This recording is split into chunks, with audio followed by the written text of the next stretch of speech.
This is Will Montgomery, former Washington Redskins center. Yo, what's good, folks? This is Trey Johnson, the headbanger, yo, and you're listening to Mess Hall with Rally Captain and Tailgate Ted. Word. What's going on, Rally? Feels like forever, man. How you been? Man, Ted, it's finally here, bro. And you know I'm doing great. Let's get it. It is, man. It is finally here. I know it's just been 2 weeks, and I know we took some time off for the bye week to kind of recuperate, just like the team did. Actually, I wanted to talk to you about that, man. Last we heard, you were going hunting. How'd that happen for you? How did everything go? Well, I saw plenty of doe, and the only bucks that I saw were on the trail cam. So needless to say, I did not come away with a winner. I didn't want to kill any doe. I mean, even though it would have provided meat, it would have provided meat in the freezer. I didn't want any dough. I mean, so, but it was relaxing as it was. So I enjoyed myself, if you can say that. So while you were sitting up there, did you get a chance to like stream any of the games on your cell phone or catch any of the World Cup while you're hanging out up there, just kind of sitting in the quiet? Or Nah, man, I was just chilling in the bush, man. Didn't need any of that stuff. I waited till I got out of the stand to watch football. There you go, man. Yeah, I always wonder because you're just sitting there and you're just kind of sitting up high and you're overlooking the territory. You're just waiting for something to come across your sights, but that's a lot of waiting. It's like I don't do fishing, I don't do hunting, because if I'm sitting there that long and not doing anything, I want to smoke a cigar, and that smell is obviously going to distract anything and keep it away from you. That's a no-no. Yeah, so I'm just going to be bored out of my mind. It's like my mind can't sit still for that long period of time without going stir crazy. So hats off to you for doing that, man. Just kind of keeping center right there. You got to be able to unplug, man. You got to be able to do that. And here's the thing. So you're looking at your phone at a game or something, and all of a sudden that 12-point buck darts across the doggone bush. You're not going to be ready because you were looking at your phone. That's a good point. Maybe have like some ear pods in or something instead of actually looking down. And because it's like I've been watching all the World Cup games, and some of them have been unbelievably boring. But the second the announcer starts to get excited, I poke my head up from my work laptop. It's like, all right, here we go. Oh, no, nothing happened. But, just for a couple of seconds, you just, peek your eye out. The good thing about that is they do have shooters headphones, ear protection. So Bluetooth enabled hearing protection. Okay. So you could listen to the game, like you said, while keeping your ears covered, just in case if you needed to take that shot. Gotcha. Yeah, I've gone skeet shooting. I've got a couple of firearms of my own, but I've never actually gone hunting. So maybe one of these days when I'm actually ready to fully unplug, I'll get out there. Yeah, man. Yeah. So, well, it sounded like a nice, relaxing bye week. Me, I was just kind of recovering from the surgery and hanging out back here at the house. We actually adopted a kitten. So the whole relaxing thing went out the window because that guy is a little ball of chaos and is just kind of running around the house. And we had to keep him trapped in our room because we had to make sure that he didn't have anything to give to our dog.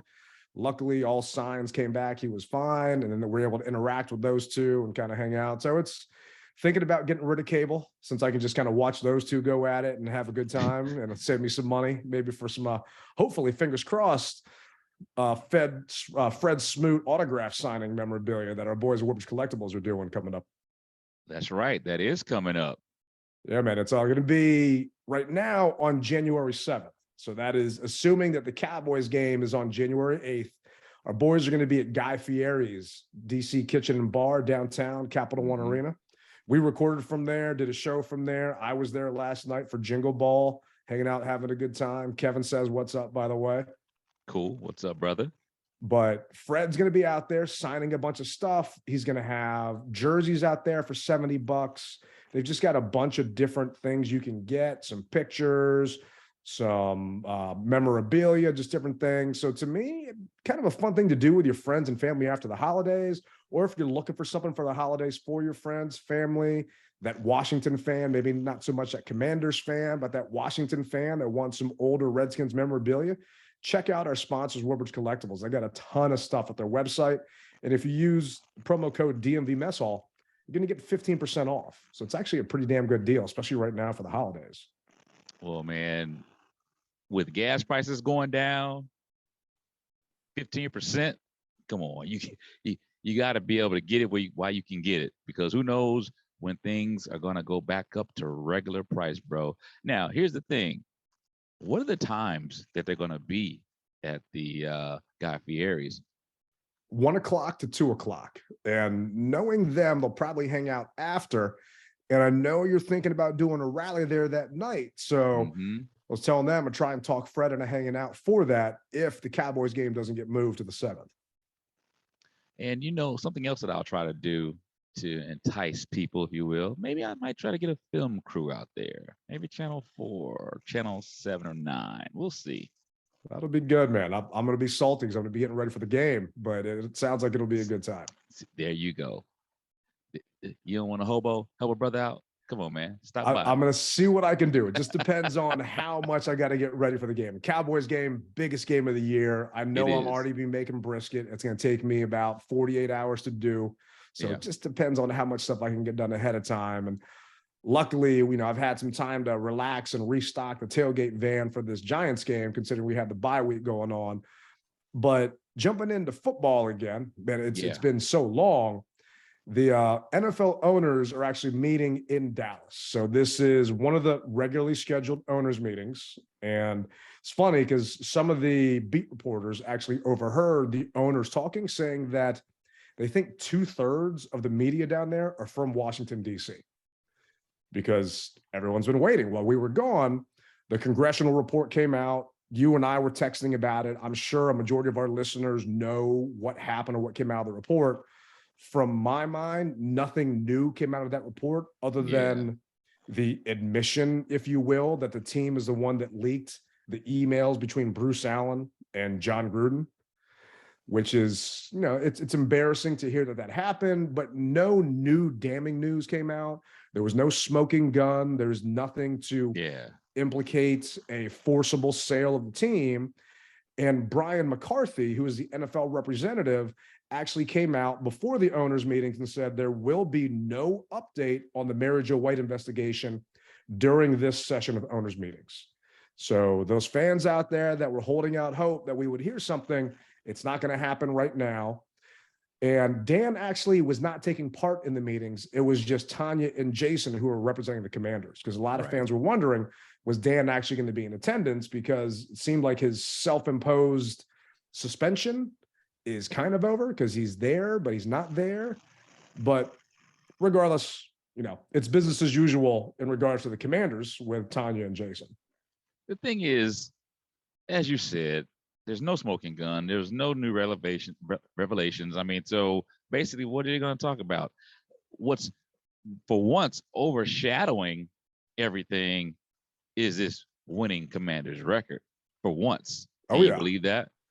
It's meaningful football in December. It's what I've been asking for a very long time. And I remember talking to, we all have for a very long time. It's like, I'm sick and tired of going to December games. And the guy beside me paid $20 for his ticket because we're out of it. We're not doing well. And fans are just dropping their seats. Yeah. And I historically get, 40, 50, 60 tickets for Warrior Wishes. It's a group I support that are wounded veterans and Gold Star families. Because if you're a Commanders fan, back then a Redskins fan that didn't want to go, instead of selling your ticket for $20 that you paid $200 for, donate it to them and get tax credit. So all the veterans were happy and the nonprofit was happy, but because we're doing well, I can't get tickets donated. But guess who stepped up and reached out, man? Who's that? Our Walter Payton Man of the Year nominee, Charles Leno. Charles reached out. They said they've got some tickets to donate. So, because I kept hitting up John Allen because John was giving away those 100 seats and this and that, but he never hit me back. So it's all right. Not hating. No, it's fine. But Charles stepped up and he's donating some tickets to Operation Warrior Wishes. And the charity is unbelievably happy because he had a bunch of vets that were asking because they kind of count on going every year just because I've been helping them out for over a decade now. And they were bummed because now they get to see a good team versus the bad teams in the past. So I'm excited about that. And man, we didn't play a single game. And we went from the 8th seed to now the 6th seed. So did you actually catch any of the games? Did you watch that Giants and Phillies beatdown? No. Well, you didn't miss much depending on what was going on, but it was a 48-22 ass whooping. They sacked Daniel Jones 7 times. I mean, it was a sight to see. Just also frustrating knowing that the week before we had them and we couldn't do the same thing. But because of that, the Giants were 7-5-1. We're 7-5-1. They haven't won a single game in the division. We beat the Eagles, our only division win. So we jumped up to the 6th seed. The Giants moved down to the 7th seed because the Carolina Panthers won their first road game in over a year in Seattle. And the Bucs were playing the 49ers. They took that game off TV because Tom Brady was getting his ass beat by Mr. Irrelevant, and they put the Panthers-Seahawks game on and thinking, you got to be kidding, the Panthers are actually going to win this thing? So that moves the Seahawks down to 7-6. So the Seahawks are on the outside looking in. They're in the 8th seed right now, which helps us out big time. Yeah, and man. now we got a 74% chance of making these playoffs. 74%. Wow. All Brother, while the guys were sitting on the couch, man. I'm ready for it. That's right. I posted a meme about it. I posted guy sleeping. I put a commander's hat on a guy.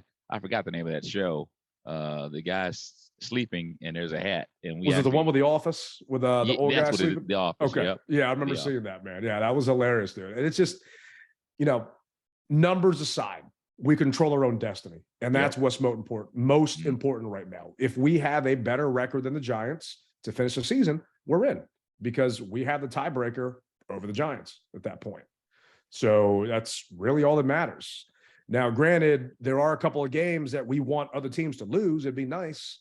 You know, the 49ers are going to play the Seahawks at that point. It'd be nice if the Niners could beat them down. And I was actually, I don't want to say excited when Jimmy G went down, but seeing what Purdy did to the Bucs and what that team is doing without an actual established quarterback worries me about making that trip out to San Fran. But, you know, let's focus on the opponent ahead of us with the Giants this week. And I was kind of shocked because brother, we had a bunch of injuries going into the bye week. Well, this was Coach Rivera's update on all those injuries yesterday. And for those wondering, it's Wednesday, December 14th at 4:19 that Riley and I are recording this. Let's start with some of the health updates, and if you can give a little update on just where Benjamin St. Juste is at right now, what your plans might be for him this week. Well, we'll see how he progresses. He had a good day of treatment and work today, so that was a huge plus from what I was told. We'll see how it goes, but he is progressing in the right direction as of today. As far as Montez Sweat and James Smith-Williams are concerned, they're still in the protocol. They've progressed to where they're going through the steps and they're progressing near the end of it. As long as things continue to trend in the right direction, we should have them back out on the practice field hopefully by tomorrow or Thursday. Cosme had an ankle sprain. He'll continue to get his treatment. We'll see how he is a little later today when we do our walkthrough, and we'll see how he handles that tomorrow morning. Jamin had a procedure on his thumb, and he should be fine. I know he's got an exam tomorrow just to make sure everything went well with the procedure. And then Antonio will continue with the treatment with the foot issue. We'll monitor it. Trey, this was good timing for a bye for him. He got a lot of rest and treatment on his leg, so he should be fine. We should see him out on the walkthrough today, and we'll see how he is tomorrow morning. And the Chase has continued to progress. He did a lot of work these last few days and has had some really good days, and seems to be pretty confident. We'll see how he progresses, but he is trending in the right direction.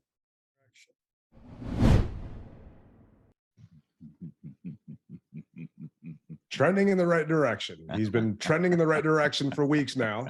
And those that aren't in the DC area, they practiced outside today. Tomorrow, we're supposed to get basically a snowstorm, not snow, like an ice storm and some sleet and freezing rain. So that means he's going to go in the bubble. The team's going to go in the bubble, and they're not going to do much inside there. So who knows? At this point, man, I think I'd have better luck predicting Powerball numbers than if this guy is going to play on Sunday. And Hey, man, I've told you, Ted, don't put your money on it, brother. oh, I'm not putting any money on it. I'm not holding my breath. The part that concerns me, though, is that was a lot of guys that were banged up. So that was the report on Tuesday. So coach gave the guys off on Monday. So some guys that were out of town could use Monday as a travel day to get back. So they had to report back to the facility on Tuesday. Good news is a bunch of the vets and a bunch of the guys actually came in to the facility on Thursday and Friday last week just to get a workout in. It's not mandatory. They actually have the entire time off. But guys on their own volition came in to be around the guys, to be at the facility. And the team closed the park down on Saturday and Sunday to force people to get away. So I love hearing that, man. yeah, I did. I mean, it was awesome to hear because, you know, guys are like, you've got a routine. You don't want to do anything to kind of mess that routine up. And I'm not saying it's superstitious, but it's just kind of what you're used to, especially from a treatment perspective. But I was kind of bummed to hear that Antonio Gibson had a problem. So as of today, Antonio Gibson was out there. He was limited with a foot. Dax Milne, who's been out for the past couple of weeks with Alex Erickson filling in, was limited with a foot today. Andrew Norwell, limited with a shoulder. Brian Robinson Jr., limited with a quad. Cam Sims, limited with a back. James Smith-Williams, concussion protocol, he was limited. Benjamin St. Juste, ankle, limited. Montez Sweat, concussion, limited. Trey Turner, knee, limited. Chase Young, knee, limited. Sam Cosme, ankle, full participant. Jamin Damas, thumb, full participant. So all those guys that Rivera talked about on Tuesday, no one was a DNP, which is huge. Means everybody was at least out on the field doing something, if not everything. But for you, go ahead. I thought Dax was more of a concussion or something, not a foot. No, I guess Dax Milne was a foot, apparently. Oh, who knows? okay. He might have had something prior to that. And Okay. but yeah, he's a foot problem at that point. And to me, Dax Milne, Alex Erickson, only difference is a number on their jersey. I'm not seeing, 6 and 1, half dozen in the other in regards to those two guys. So I didn't. Maybe I zoned out for a second, but did you say Sweat? Montez is still in concussion protocol. So coach said that they should be out there today from his press conference yesterday. He was out there, but he hasn't cleared concussion protocol yet. So who knows what's going to happen. So if Montez isn't there, and on top of that, one of his depth backup guys, James Smith-Williams, also is in concussion protocol, then we're going to be very, very thin at defensive end. And especially with Chase's knee progressing, but not exactly sure how much, who knows what's going to happen at the end. And anyway, he's going to be on a pitch count. But for you, which commander out of those do we have to have on Sunday that we cannot afford to be without this Sunday, if given the chance? I'm going to say Jamin Davis. So good news is Jamin was a full participant, and it was just a thumb, and he had a thumb procedure. So I hear you there. I mean, Jamin's been key during this defensive turnaround, especially with Cole Holcomb going on IR. I mean, John Bostic is good, but John Bostic is also old and slow, and David Mayo doesn't scare anybody. But for me, it's Benjamin St. Juste. We saw how Christian Holmes played last time around, and then he got benched for Danny Johnson. We need BSJ back out there in that secondary. We need some help because we saw what Daniel did and torched us a couple of times, and we need that secondary help. And BSJ, I know it's an ankle. He's been gone for a couple of weeks. I'm hoping it's better. It's going to be key to see what happens this Thursday. If his wheel is good, I say run him. But if it's not, you know my whole take, man. And we got into it last episode where you said you take a 80% or 85 or 90% chase versus nothing. And I said, nah. So if he's 100 full go, I'll take BSJ. But if not, I don't want to hurt him because even if we, and I hate to say this, even if we took an L this week, we still would be in it. And I would rather have him where we really need him than, I mean, this is a game that we really need him, but if he's not 100%, I still say sit him for a second so that he can get ready for the Friscos, the Browns, the Cowboys, and then possibly that first round of the playoffs. Yeah, it depends on how hampered he is. I remember a game where Quentin Dunbar came back, and I want to say it was against Dallas. I could be wrong against the opponent, but Dunbar came back, and we were all hoping for him to be out there, and he was just slow. He just couldn't do anything, and you could tell he just wasn't there. And an ankle, I mean, you're either good on your ankle or you're not good on your ankle. Yeah. So, you know, it's a different story. Like your shoulder, okay, you can fight through that. You can take a Toradol shot or something to fight through that. But your ankle, especially as a DB, that's not going to work. We don't have a lot of depth. Christian Holmes is not the best out there. We saw what Wild Goose did and haven't really seen him since then. And you just hope that your coverage can match your defensive pressure. And, you know, Duran is leading defensive tackles and sacks. He's leading our team in sacks right now. But we need that pressure across the entire line if we're actually going to get to Daniel Jones. So it's going to be interesting to see how these guys, I guess, go throughout the rest of the week. We're recording on Wednesday. Those Commanders fans, Washington fans that are listening, pay attention to the injury report leading up to that game. Because the good news is it's Sunday night, gives them a little bit more rest time to see what happens. But fingers crossed we get these guys back. The one thing that was interesting, though, is the team did activate Carson, and he is now on the 53-man roster. This is what Coach said about Carson. Thank you, Coach. Hey, Ron, just a quick question. We didn't ask you about Carson since you guys just obviously activated him. Yeah. What's his status and how's he look? He's looked good. He's had a couple of good weeks of work. The first week he was on the side. The second week he was integrated into some of the offense, some of the defensive stuff. He threw with the receivers, and then last week he was off, and so we chose not to make the move last week, and then we made the move yesterday to activate him. And think everything should go accordingly. He will be the primary backup going into this game, and we'll go from there. So Carson's going to be the backup, and the sports junkies were making a big deal out of the fact, I think it was maybe today on their show, when Rivera said, "And we'll go from there," at the end of his statement about Carson. Basically meaning that, okay, well, he's the backup right now, but we'll see what happens from there. And a lot of people were calling in saying this is just an insult. If you're Heineke, he won't stand behind him. Rivera's just waiting to pull Heineke off and then put Carson back in. It's a bunch of BS. And, you got all these fans going crazy. And I don't disagree with either argument.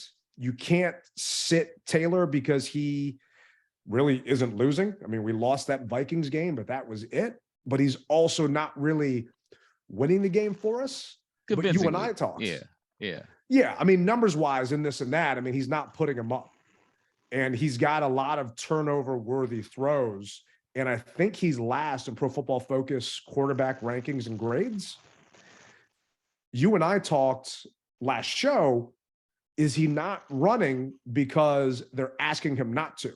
And I'm curious now, are we going to see a Taylor that is going to run more or more design run calls for him now that Carson is available to come in, knowing that you're not relying on Sam Howell to get you out of a jam if Heineke gets banged up or knocked out on a run, because you can actually go back and rely on Carson to go in there. What are your thoughts? I think that safety blanket is there. So now they can call different types of plays. So with Carson being the backup, does that mean that he's running scout team or it's Howell running scout team? I believe it's Howell that's running scout team, because you want your backup quarterback to be there for install with the offense. So he's just going to be off to the side, holding his headset and making sure he's getting the calls and understanding what Scott Turner wants on this design play. From that point, typically it's your third string that's running scout team. Okay. Well, so I'm hoping. Let me say this, Ted. There's a part of me that hopes that they both play. And I say that because, and I know the saying, if you got two quarterbacks, you've got none. But there's a part of me that kind of likes or liked how the New Orleans Saints, they had, was it Taysom, and then they had Jameson on certain Taysom plays. Hill. Yeah, you had on certain plays, Jason would come in, or Jameson would come in. The other plays, the other Taysom, I can't pronounce the guy's name. Nevertheless, Taysom Hill. Yeah. Yeah. Nevertheless, they make it work sometimes, and if it means that could bring a spark to us, by all means, I'm for it, bro. At this point, we control our destiny, and we've got to do things that we aren't accustomed to doing, besides the norm. I mean, I don't want us to get too far away from our game plan, but it would be nice to, I don't know, man, maybe have Carson on a 3-step drop and unload a 60-yard pass. It just would be. It would be. And so just to keep them off balance. I mean, and it's not taking anything away from Taylor, but just mix it up a little bit. And I think that we could be victorious if we mix it up instead of just being the same old, if you will. And speaking of mixing it up, I mean, Chris Cooley joins Kevin Sheehan on his podcast. And I highly recommend our listeners to go check out Kevin's podcast. When you're done listening to ours, obviously, we're first. But Cooley, was breaking down film. He does it every week. And he was noticing that the Commanders are max protecting 70% of the time. So they're keeping in tight ends and running backs to block. And we're only having 2 or 3 guys go out on routes. So there aren't a lot of options for Taylor to hit anybody out there. And defenses are sitting back in those zones and waiting. So we're not giving a chance to really unleash the playbook, because at one point you're damned if you do, because our offensive line has holes right now. So Tyler Larson went down last we talked. He just got put on IR. Nick Martin was the backup who came in. We all know how bad that went. So Wes Schweitzer is now actually going to be starting at center. Mm-hmm. So that's at least some good news, is that it's Schweitzer over Nick Martin. But we're thin at guard right now, and Schweitzer is also our backup guard. So we really hope that Sam Cosme can tough it out and play and no one goes down, because this offensive line has holes in it right now. I mean, they've definitely got some issues. And I understand why you want to max protect. But one thing that was so frustrating is our tight ends got their ass beat against the Giants. They did. Thibodeau and basically everybody on the defensive line, they were running around and they were chipping. And it was frustrating because Taylor just kept backing up and not actually stepping in the pocket. And next thing you know, the guy comes around the end. We had 2 tip balls, 2 strip fumbles at that point. And luckily they didn't get both of them. I think they only got the one, but it's just so frustrating. And that's the issue I have with putting Carson back there, because we know he's not the most mobile, but it's also the point of Taylor's been neutering himself. He hasn't been trying to use those legs to get out. And I feel that he hasn't had that pocket presence. And also now knowing and hearing that you only have 3 guys out on routes because you got everyone else blocking, then guys just aren't getting open. They're being double covered. Yeah, it's tough to run a offense like that in the NFL. I mean, Cooley's here saying that, quote, dude, that's a 1977 Don Coryell offense. It's hard to execute in the NFL right now. And we're really putting a lot on your quarterback to make big time throws down the field. It is a hard deal to get done in 3-man route combinations. And Heineke doesn't have the strongest arm for those routes down the field, those longer progressing routes. Yeah. So that's kind of where, what do you do? And I know you want to see both of them. I hope to God we don't see both of them at least on one play, because I would not want to put Carson and Taylor in. I would rather have a Antonio Gibson and Brian Robinson in at the same time with a Jahan, an actual skill player, not a 6'1" on a good day quarterback with a candy arm and then a statue. So you're telling me you wouldn't want to see Taylor get the hike, get the snap, and then throw a lateral to Carson, and Carson throws a bomb down the field. You wouldn't want to see that, man? Come on, No. man. Everybody wants to see that, man. Come on, You know who I razzle wanna see dazzle, that? Ted.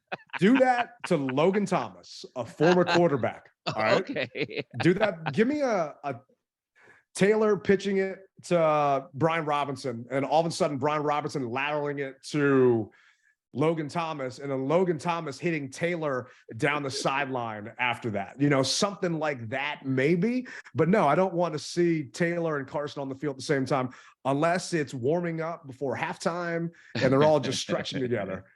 But you went to the sandlot on them. oh yeah, man. It's going to be interesting because I feel that we are going to see Carson before the season's over. And I don't think it's going to be because of I don't think it's going to be because of injury. I think it's going to be because of lack of performance. I think it's going to come down to towards the end of the season. Hopefully we get this game, but that Niners game is going to be a tough one on a short week, Sunday night, and then flying out and playing on a Saturday. And I think we might see Carson for the Browns game, or we might see Carson for that last game of the season. And the get back game against Dallas. Yeah. And I get a bunch of people to tell me and talk to me. My guy from the White House called me today because I'm trying to get a tour for the holidays. And he's telling me how those guys don't like playing for Carson. I'm like, I'm sorry. Everyone's saying that. It's a bunch of BS. These are professional athletes that have bonuses in their contracts that are playing for their families. They're not playing for other players. It's a different offensive scheme that Scott Turner has been calling since Heineke's been at the helm. There's a lot more 2 tight end sets, a lot more 3 tight end sets. They dedicated to the run versus before we were doing nothing but passing. Our offensive line, even though we're banged up right now, is a healthier offensive line than what Carson had in weeks 1 through 4. So it's not that they didn't want to play for Carson. It's a different team physically on the field and a different game plan. And I would love to see what Carson can do with this game plan, all things being equal. But who knows? I mean, we'll see what happens this weekend. It'll be interesting. This could be very interesting, Ted. And so obviously Carson was out and now he's back. So do you keep the same run first option with Carson if by chance he is in, and allow him to be able to, once you decide, okay, I am going to pass, allow him to go down the field? Will he have the time to do that? You know, do you think that he's had enough practice to be able to do that? You know, he's been sidelined for these weeks. You know, I feel that being a quarterback is a perishable skill, man. And unless you're actually out there doing it, you know, he's got some catching up to do, even though he is a longtime pro. What say you? So they talk about mental reps, and he's definitely getting mental reps. He's got his head down in his playbook and his iPad or Microsoft service, wherever the hell they got a partnership with. But you cannot change the offensive identity of this team if you want to win. We can't go back to being a passing offense versus a running offense, partially because of your offensive linemen. Your offensive linemen are not good pass blockers, period. End of statement. They can run block their ass off, but they cannot pass block.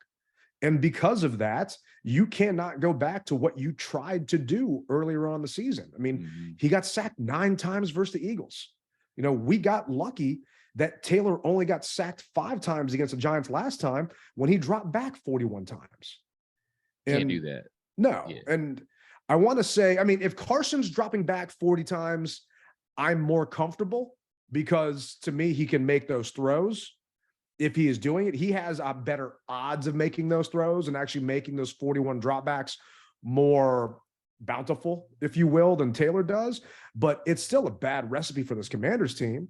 I mean, if Brian Robinson doesn't have 20 plus carries and 100 yards, we're not going to be doing well in that game.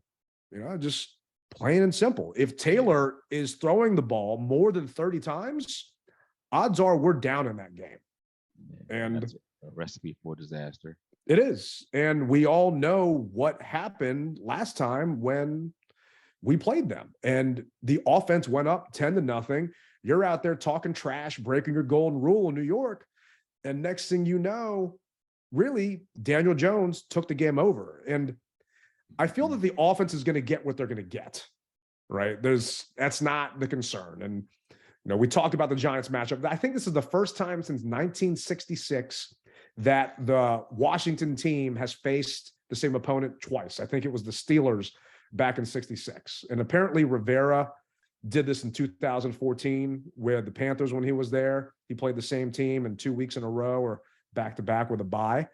But good news is the Giants had to play the Eagles, and they're banged up now. I mean, looking at their injury report, they've got 1, 2, 3, 4, 5, 6, 7 guys that are DNPs today.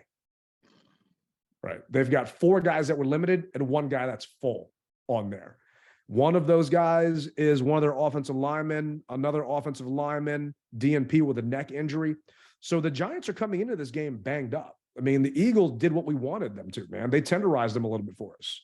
Definitely. But one thing that no matter what either of us say, the fact is NFC East opponent. And they may come in limping, but they're still gonna fight even harder. It's like a caged animal that's in a corner, or not a caged animal, but an animal that's in a corner. He's gonna fight even harder now.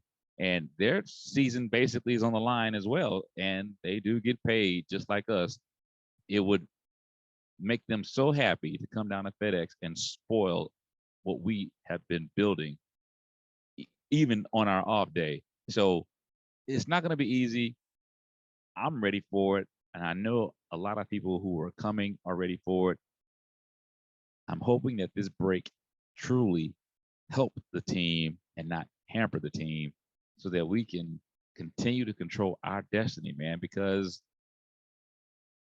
we haven't been here in a while. No. And I want to keep this good feeling going. We haven't been. I mean, it's the fact that we are talking about meaningful football in December. I was going back and forth with a couple of team execs on that. And it's like, first, let's get to the playoffs, right? Mm-hmm. Then let's win a playoff game, and hopefully you can build from there. But even before then, as a fan base, it's meaningful football games. And the media narrative this entire week is huge game, Sunday night football. What are you expecting from the fans? And Coach Rivera said it himself that I hope the fans are back. I hope that they're there and we have that playoff atmosphere and that playoff crowd, because, we're trying to do what, and I'm paraphrasing, but they're trying their best to make up for us as a fan base being let down all those years. And we typically don't have a good time in December. And it's typically not a fun month for us, but Rivera's teams come on towards the end of November and December. They do it every year. Mm-hmm. And apparently Washington is 5-2 in 7 primetime games under Ron Rivera. Mm-hmm. They've got a 714 winning percentage, which is actually the highest in the NFC during that span. So all those naysayers out there saying it's a primetime game, we're going to get our ass beat. Yeah, in the past with Jay Gruden and with other coaches, but Rivera in primetime games actually has his guys step up. Yeah, we were jinxed. We were jinxed under Jay Gruden in primetime. Oh, yeah. Don't even put us on a primetime game. I'm just hoping that it's not you remember that Kirk Cousins Giants game? We got to beat the Giants. We're in the playoffs, and Kirk choked. Yeah, he does what he does best, is he spotlights on him, and he just let us all down as a fan base. And we win this game, we're still not in. So let's be realistic. Yes, okay, we got a 74% chance right now, but that can easily change any given Sunday. I mean, we were rolling last year, and all of a sudden the team got hit with COVID, and next thing you know, season went down the drain. So I'm just trying to be cautiously optimistic, but also, not gonna lie, I'm looking at Southwest for flights out to San Francisco and flights out to Minnesota, because if that's where we're going, since Southwest does refunds, maybe I can just buy the tickets now, and then if we switch, I can cancel the flight and then get my credit for down the road for another flight. So fingers crossed, we'll see how it goes. Well, getting back to fan participation, I think that we're going to have a good crowd, but not what we need. There's Yeah. still a lot of people who are just on the DS train, hate train, and I get it. I understand. I really do. And there's a part of me that thinks that because of that, there's still people who don't believe fat meat is greasy. And what I mean by that is there's still doubt with us in the Giants game. If by chance we win the Giants game, I see the stands being filled against the Browns in Dallas, definitely. Browns is tough because it's New Year's Day. Yeah. So if it wasn't New Year's Day, I would agree with you, but I'm going to be short on New Year's Day with my crew to the point of I'm going to have to call in reinforcements and get the wife a heated like parka to get her to come out there and help me with the tailgate. But it's just, I agree with you that we're not going to have what we're hoping or what the team's hoping, because I'm looking at StubHub right now. You've got lower level tickets in section 135, $122 a ticket. You know, the fact that these are still available for that cheap means that the demand isn't there, because that 135, section 135 shouldn't be 122 a ticket. It should be 200 something a ticket if people were actually buying these things up. That's corner end zone, if I'm not mistaken. Yeah. And I mean, looking at not even corner end zone, let's just say looking at section 142, 50-yard line. I mean, there's still seats there available, and jumping into the club level and going there, seeing what we got. If StubHub wanted to participate with me, I mean, good news is you can go straight to the team and get tickets from them without having to pay StubHub fees and things like that. So tickets are out there to be bought. I just don't think it's going to be as crazy, because I got a bunch of Commanders fans that were reaching out to me saying, hey, I got my tickets face value if anybody wants them, because the game got flexed. I got to work the next day and I can't go. There you go.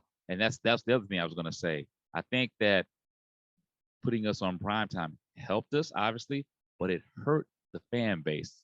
It really did. So the TV ratings are going to be off the hook. But as far as fans being able to make it out to the game, it's going to be rough. Yeah, I mean, there are 50-yard line. Oh, agreed. There are 50-yard line seats right now for $170 to go out there. That's crazy. You know, for a primetime game. And, you know, what concerns me about the Cowboy game is the same argument that I had face-to-face with the team. You're selling division tickets as single game tickets. We talked about this on an episode in the past. In the past, the team did division tickets as a 3-pack. You had to buy 2 other games you don't want if you want to get that division game. Well, this year they didn't do that. And the answer I got back from them is, we're in the business of making money. Okay, I get that. Can't fault you at that. But you got no one to blame but yourself when you have buses, thousands of Eagles fans coming down 95. And for that Cowboys game at the end of the year, when we're giving out who our mascot's going to be, and when we're retiring Sonny Jurgensen's number, and we're going to be in our all white jerseys, which is a bunch of BS. Don't get me started there. You're going to have a bunch of Cowboy fans that thinks DC stands for Dallas Cowboy, because that's where they're from, that bought up all those single game tickets. So even though it should be a home type atmosphere, we know those Bamas are in town and they live around the corner from us, and they might be at your rally that night. But the good news is, if the players play how they have been, they can keep their mouths shut and give them nothing to cheer about. And that's really all that matters. That's what I'm hoping. Just like up in Philly, because they didn't have anything to cheer about, bro. Oh, man. I'm still so jealous that you're up there for that, just to see that game. And there was a meme I saw out there, and it said 11-1, and it was a picture of Taylor Heineke pointing to the 1, saying, I did that. And that just made me laugh, man. That's hilarious. Yeah. And no matter what, we are the team that has them with the 1 in that column. So, and I love it. I love it. It reminds me of when the Patriots are going undefeated and then the Giants beat them. And, you know, just that 1 year where you thought that it was all in the cards for them. And it'd be crazy to get another rematch. And hey, if we do go back to the link for a playoff game up there, I'll be there with you, man. That right. I'm not missing. I am going. I had the conversation with Mrs. Tailgate today. We're not doing Christmas presents this year because I'm saving money for playoff tickets. And I Okay. could be jinxing everything, but I told her, honey, Christmas comes every year. The playoffs come every decade. So, we'll get Christmas presents for each other next year and go from there. And I don't want to put the cart before the horse, but I got to say this. So everybody's been asking me, will there be a playoff package? Yes. The answer is yes. There will be a playoff package. All we got to do is just continue to stay tuned and root for our boys to make sure that they win. They win, you'll see the package, and it will include airfare, hotel game tickets, and possibly, depending on the amount of people, transportation from the hotel to the stadium. Keep your fingers crossed. There you go. Fingers crossed, man. But we got to win this one first. Yep. And we asked our listeners out there, we got a couple of responses. Some of them were snarky. What do the Commanders have to do to actually walk out of FedEx Field with that win and not a tie or a loss this Sunday night? I don't know how many people texted in and said they got to score more points than the Giants. All of you guys, I'll see you at amateur night at the Improv. Let me know when you're there and I'll throw something at you. But a couple of people chimed in, and one of them was Kevin from Rockville. Kevin, we appreciate you listening to the show, man. Thank you. He said if the Commanders can contain Daniel Jones rushing, they will win. Other than him rushing, I think the defense played really well last game. Offense was decent. Hope for relatively more of the same from them. What do you have, like 90 yards? Last game, DJ had 71 yards. 71. He averaged 5.5. His longest was 21. But to me, it was when he got those yards. It was on third down and key downs to extend drives. And then he hit us over the top with that bomb to Slayton. And yeah, it was offensive pass interference, but you still can't put yourself in that situation. So that's why I want Benjamin St. Juice back, to make sure that we can shut down Darius Slayton and stop Isaiah Hodgins from, opening up the top on us, and we can stack that box, because we held Saquon to 63. It's Daniel Jones that decided to, take advantage of us. But during our show last time, and if those of you that watch the YouTube and those that don't know, we do this on YouTube, and I put up clips up there. There was a play where Daniel Jones took advantage of a overly aggressive defensive line. Our guys were not rushing 4-1 as they're taught. And Daniel Jones took advantage of it. They've got to be disciplined this week. And this is actually what Ron Rivera said about the difference in this game. And then when you look at the last game, playing the Giants again so quick, is there one thing you say, this has to, if this happens, then you guys can win that game? Like, what's one thing that you say this has to happen after watching that first game and going through it? Well, I think, just from the things that we got from the game is, we have to do a better job at containing their quarterback.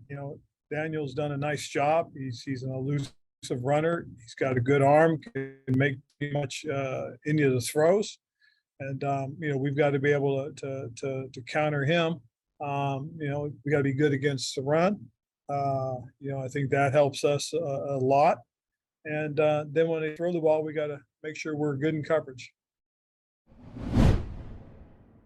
So basically, Coach said, we got to stop their offense. We stop their offense, then we'll be good. I mean, for you, what are your keys to a Commanders win on Sunday night? I need to see good special teams play. That's one thing. And I need to see. So it's weird that you asked me this question, but the fact of the matter is, Coach pretty much said it. Our defense has got to step it up, but we need just an overall better team play. And I know that encompasses everything, but I can't just say I need this person to do better. We truthfully need a total team revamp to beat these guys. So maybe that's not the answer you're looking for, but that's the answer that I got to give. The team as a whole needs to play better. They just do.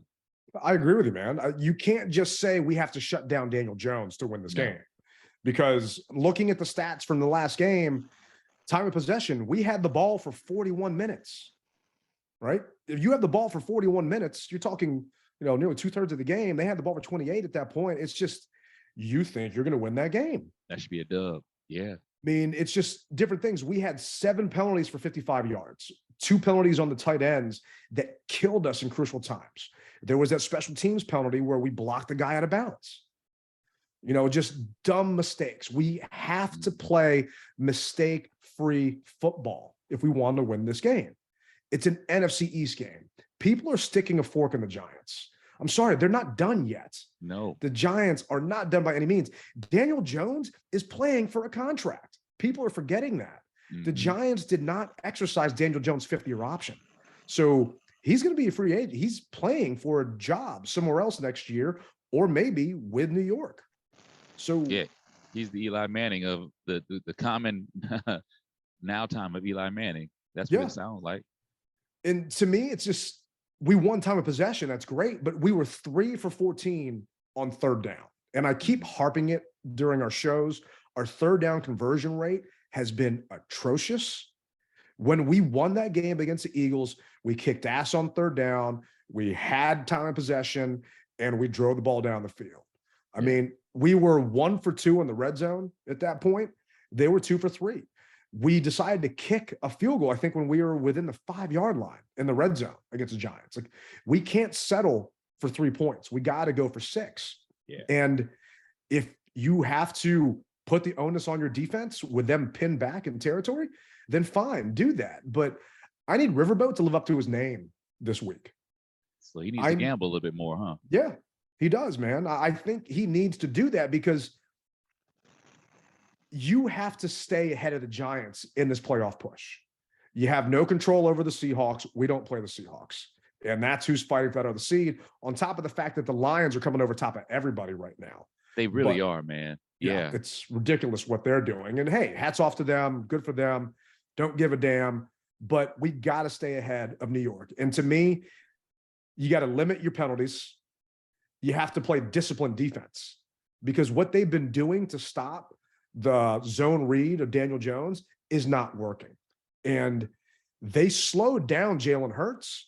They slowed down Justin Fields. Why we can't do it to Daniel, I don't know, other than they get happy that there's this white guy running at him that looks like he's slow as molasses, but yet he still burns them every time they can. But we got to play disciplined defense. You have to know your assignment. But to me, more importantly, on offense, if we can do what we're supposed to do on offense, I think we can win this game. If the offense can keep it going, and if Brian Robinson can carry that ball, I mean, still that stat, he carries 15 times, we're undefeated. We do have a tie, but we're undefeated. Just make them meaningful possessions, make them meaningful drives. And we got a chance to walk out of there this Sunday with a win, because I'm scared about next week. I'm scared about what's going to happen on Christmas Eve. But right now, I'm not going to lie. I told you I was at the sports book, right? I had to do an emotional hedge. So I'm hanging out at Joe Ball. I'm at a VIP party for the iHeart radio station I crashed. And the line was 4.5 that the Commanders are giving up. So I put down $10 on the Giants, hoping I lose my $10, because either way, I'll still be somewhat happy on Sunday night. But what's your prediction and score prediction for the game? Well, we tied last time. So, and I think I did say something like 21-17 the last time, if I'm not mistaken. It was something in that same, it's going to be in that same ballpark, Ted. And I hate to say it. I mean, unless we just totally dominate, but I'm thinking 21-19, 21-17. And it's going to be a close game again, man. 20-17. It's going to be right there. And I don't know if it's going to come down to the last quarter, or will it be decided and they play catch up or something? But I don't see us going above 40 points combined score. Yeah, the over-under is 40.5. And I mean, Vegas was pretty much spot on. I think last week it was 41, or 2 weeks ago it was 41. And I put a bet down the Giants because I think it's going to be a close game. I don't think the Giants are going to win, but I think the Giants getting 4.5 points is a better spread. And I think some sportsbook have it at 3 now. But to me, I think we're going to win, just like you said, by a couple of points. I think it's going to be kind of a 24-21 type game with the Commanders winning. That means a Giants cover. I'll win my bet and the Commanders win. And, you know, I'll put that in my little kitty fund for your playoff trip. But for you, for us to get that dub, who is the Woodbridge Collectibles Signature Player of the Week that has to show out? Well, you asked me that a little while ago, and I said Jamin Davis, but that wasn't for the Woodbridge Collectibles player. I need my quarterback to show out. I need Taylor Heineke to go back to the Tampa Bay Taylor Heineke, if you know what I mean. And I know what you mean. And if that happens, hands down, we will win the game. Hands down. And he put up 275 yards, 2 touchdowns, 0 picks, 5 sacks, and he had a passer rating of 101.2.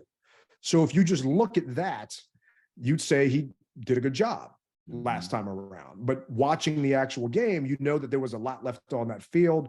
The overthrow to Logan Thomas, you know, a couple of balls that were nearly picked on a deep out to Terry, a couple of others. So I hear you there. I agree with you that we need that to happen. For me, I need Logan Thomas to step up.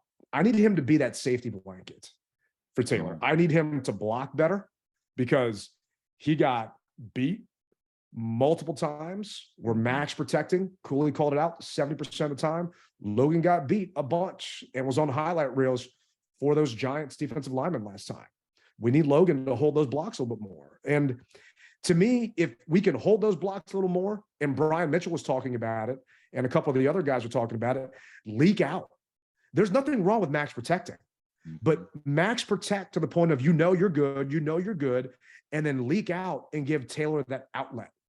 Because I feel he's looking for that home run ball way too much, and his arm can't do that. And we only have 3 receivers going out in those routes. So if we get Logan Thomas going out there and being that safety valve, and he has a good game, we got a chance. Because Logan's put up some decent games since he's been back. Against the Giants, he was 3 for 20. So I'm hoping he's my Woodbridge Collectibles Signature Player of the Week. And we see him ball out and actually be that Logan that we all know and love, that we were ecstatic that they gave him that extra contract for. My fingers are crossed, bro. And I'm going to be dressing warm. I actually just ordered some Thermacare arthritis patches. You know, you can like stick those on your back. I love these things, man. So I bought 5 of those. You can put one on the top of your neck right here. And then I put one on the small of my back. And it actually keeps you really, really warm. And I ordered a kangaroo pouch that's heated to keep my hands in that thing. So that way I can, you know, somewhat stay cool, because I don't like wearing jackets to winter games. We talked about it before.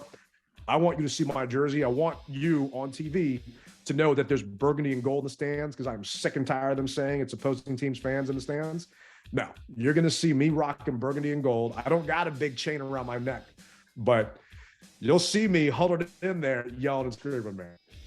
Well, the difference this week also, Ted, since we say we're not going to be superstitious, no one else is going to be putting the chain on. Thank you. Sorry, Darren. Sorry, Darren. But, you know, we know what happened last time someone put that chain on, man. Yeah, that's not going to happen. We're going back old school. So this game, the Commanders will get the dub, and only I will have it around my neck. So, but hey, like I say every week, I thank you guys for tuning in, listening, watching, subscribing, liking.